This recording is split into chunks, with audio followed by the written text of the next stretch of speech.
Mine de rien, cet épisode a plusieurs particularités.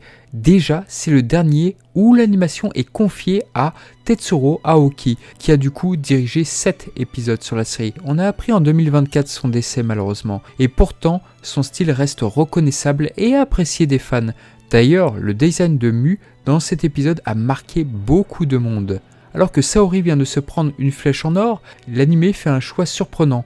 Le flashback où Jabu se fait humilier par Saori, présent au début du manga, est déplacé ici. Un côté ingrat de Saori qui avait disparu dans la série TV, mais qui réapparaît donc à ce moment-là. Du côté de la réalisation, l'épisode est confié à Shigehatsu Yamauchi et on le sait, lui s'autorise facilement à dévier du manga. Exemple marquant, Shiryu affronte brièvement Mu et son bouclier est même brisé par le Gold Saint du Bélier, un passage totalement absent du manga où les héros n'avaient même pas encore leur clause à ce stade-là. D'ailleurs, dans le manga, Mu rappelle aussi que Seiya n'a plus de casque, ce qui est amusant car dans le manga, Mu ne porte jamais le sien. On a même le droit à un moment léger avec Kiki qui inspecte les armures. Petite anecdote, la musique de cette scène n'a jamais été éditée sur CD.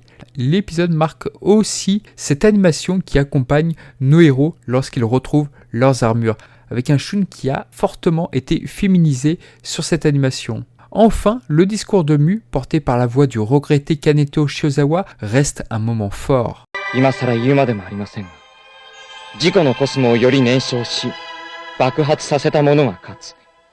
En parlant de voix, le Silver Saint Ptolemy, qui a la particularité d'être dans son rang le personnage à périr le plus rapidement, est incarné par Michitaka Kobayashi, lequel interprétait déjà Maya, un autre saint de la flèche, issu du premier film. Et dernière particularité selon moi, c'est le premier épisode à intégrer dans la série les formidables musiques du tout premier film.